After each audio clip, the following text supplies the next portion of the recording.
A wild stake CETO has appeared on the EigenLayer ecosystem as an EigenLayer operator. We'll keep you posted what that means in the next couple of weeks and months. But I think EigenLayer is also going to spill over massively into the Cosmos ecosystem. More on that today as well in today's episode. And keep in mind that EigenLayer has a 5 million ETH TVL. That's around 15 billion with a B, $15 billion in TVL that's sitting on EigenLayer. The Saga airdrop, as I talked to you yesterday, is now claimable. The redistribution, exactly 10% of the unclaimed airdrop amount from the first Saga airdrop, is now being redistributed to Saga stakers. At least 101 Saga needed to be staked, or those that staked 95% or more of their initial Saga airdrop. So go over on claim.airdrop.saga.xyz right now and claim your Saga airdrop, which you can do literally in one click here. And I think, to be honest, that the Saga airdrop roadmap is going to be very similar to the Stride airdrop roadmap. Remember that Stride has an ongoing airdrop ever since they launched. We're now in round 15 of the Stride airdrop on many networks. And I think in a similar way, we'll have Saga airdrops moving forward. This is now Vault 1, which is basically the second Saga airdrop. Vault 2 is already listed here as coming soon. This will be for Saga ecosystem airdrops, but there's also a lot of Saga still in that unclaimed airdrop bucket that might be redistributed in the future to loyal Saga stakers, which is why I would recommend, or basically what I'm doing with my airdrop, is to just stake it and compound it, right? That's what I'm going to be doing. Looking at the ETF flows from yesterday, we can see only $11.5 million, at least in inflows, but that's actually been the entire volume kind of on that day, right? So yeah, nothing much happening. Things are a bit slow. 100 BTC in inflows on the Hong Kong BTC spot ETF and 644 in outflows on the Ethereum spot ETF in Hong Kong. But yeah, I'm thinking that especially this Ethereum ETF can act as a bit of a blueprint for the US Ethereum spot ETF, which is due in 2 weeks from now. So literally in 2 weeks, we'll have the decision by the SEC on their Ethereum spot ETF. To be honest, there is no reason why this should be rejected. There's already an Ethereum futures ETF that is already in production. Ethereum is definitely not a security, but yeah, it's now up to the committee, which I think is 5 people that are going to vote on this. Gary Gensler is one of them, and I think he just kind of wants to reject it. So the chances are very high that the Ethereum spot ETF is getting rejected, even though there's no reason for it.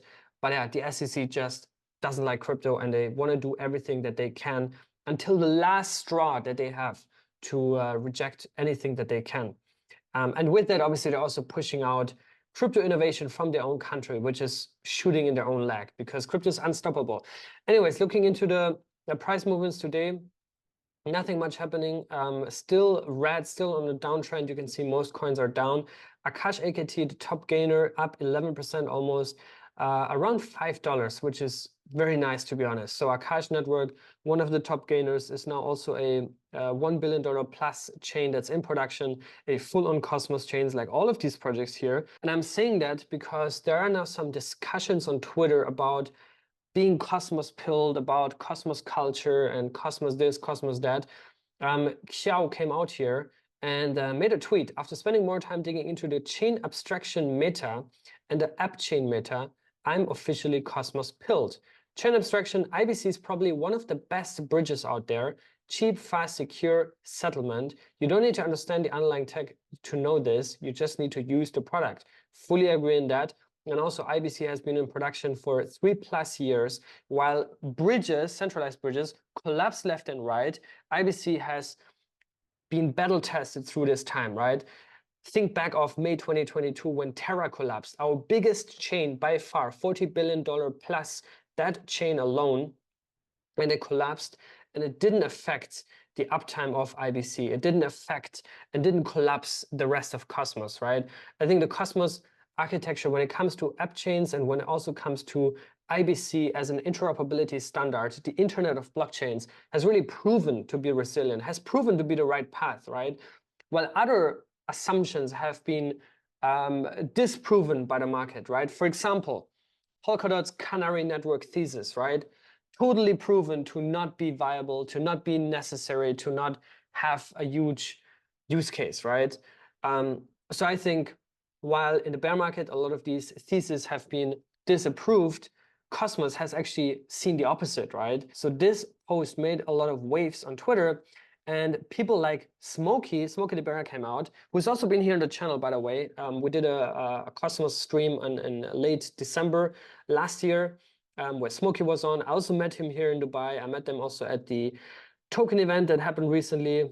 A lot of the Bera fam. I'm also a private investor into Berachain. We're running a validator with Stakecito. We're fully Bera aligned. We love Berachain. Amazing chain, amazing product, which is actually a Cosmos SDK chain, right? So Smokey is a cosmonaut if he wants it or not. But he's saying Cosmos doesn't understand go-to-market at all. Your take is correct, but unrealistic at the moment, to which I respectfully disagree here. I made a quick answer here, just saying that, yes, some Cosmos projects, especially the legacy coins, I think even Osmosis fits into this. I think Stargaze fits into this, and some of the others, they need better onboarding mechanisms. They need better coordinated marketing efforts and all these kind of things, and also better vibes, because sometimes, we went through a lot of drama in Cosmos historically. Think of Juno, think of the Cosmos hub itself, right? Even Osmosis, who is the real hub? Like, we went to all these, like, in my view, unnecessary drama and discussions and debates. But still, Cosmos is a $50 billion plus ecosystem consisting of nearly 100 layer 1 blockchains in production, many of which you can find on page 1 on CoinGecko, right? There's actually a new one right now that just entered the top 100 on CoinGecko called EOS Network. EOS is also an AI infrastructure play, which I also have invested in, and I'm also excited. I've been knowing the founder now since around 8 months now, actually almost a year now. Met him here in Dubai as well. EOS, another Cosmos chain. Do they brag about being Cosmos? Like also Fetch, Kronos say, not necessarily, right? Do they have to? Also no, right? They don't really need to go out there like, oh, we're Cosmos, we're Cosmos. They don't really have to do that, right? They can use the technology, and they can go out there and focus on use cases, focus on dominating or building or pioneering certain verticals, right? Like Fetch did for AI, like Kronos did for EVM, like Say also did for EVM, parallel EVM execution, Injective as well, Thorchain, right? In native asset interoperability and bridging, like Celestia did for data availability, Akash for GPU and compute, EOS as well, right? So I think you have a lot of these chains that actually have very, very solid go-to-market, and the market is pricing that in. They're all multi-billion-dollar chains, all of them. And I think it's not fair to say that Cosmos doesn't have go-to-market, while Smokey himself is building a Cosmos chain that has probably the best go-to-market in game, right? So, I mean, I don't fully understand the comment, but also Smokey likes to, say that, and I think I also understand kind of his thinking. So fair enough. But anyways, I also made a post here this morning, basically clarifying, because I think there's also a bit of a misunderstanding. Cosmos alignment, in the end of the day, means IBC alignment, right? Cosmos doesn't have a coin. IBC doesn't have a coin. Cosmos doesn't have a chain. But Cosmos is an ecosystem of interconnected layer 1 blockchains, right? Cosmos is all about sovereignty. It's all about customizability. It's all about interoperability, right? Those are really the 3 pillars on which Cosmos is built on. And if anything would be an equivalent or a word to replace the word Cosmos, it would be IBC, right? And IBC is neutral, it's tokenless, and there's no fundamental value accrual that is specialized on one chain or tailored to one chain only, right?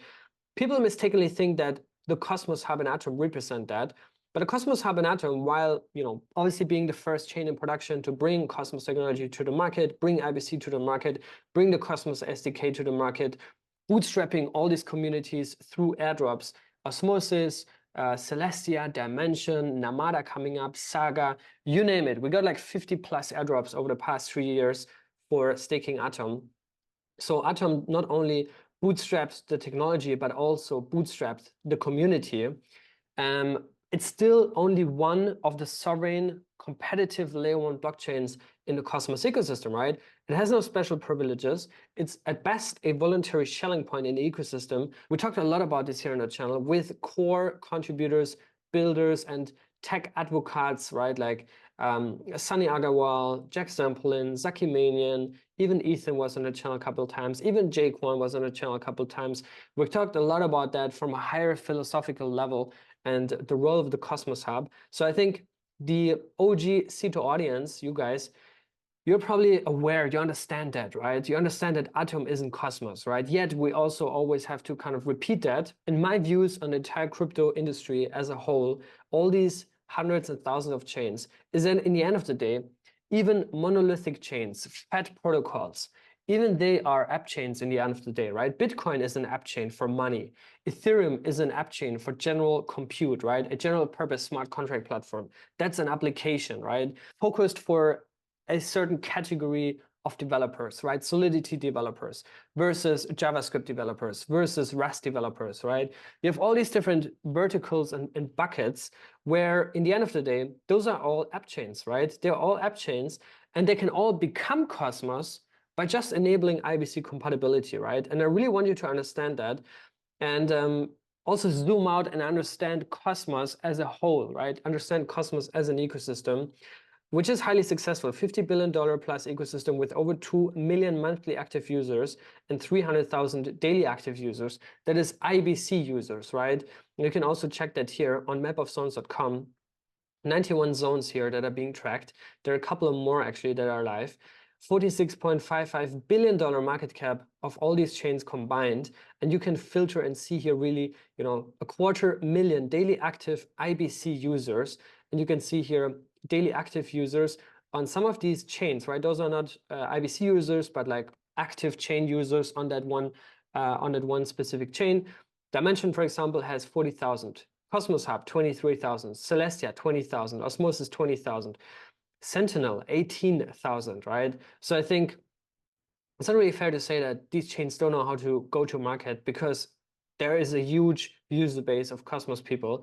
There's huge activity. There's a huge community of developers and technical advocates and pioneers, right? That's how I initially got into Cosmos, by talking to people like Jack and Sunny, right? That taught me about all of that. They were the pioneers of KOLs in Cosmos, right? The builders, the technical people.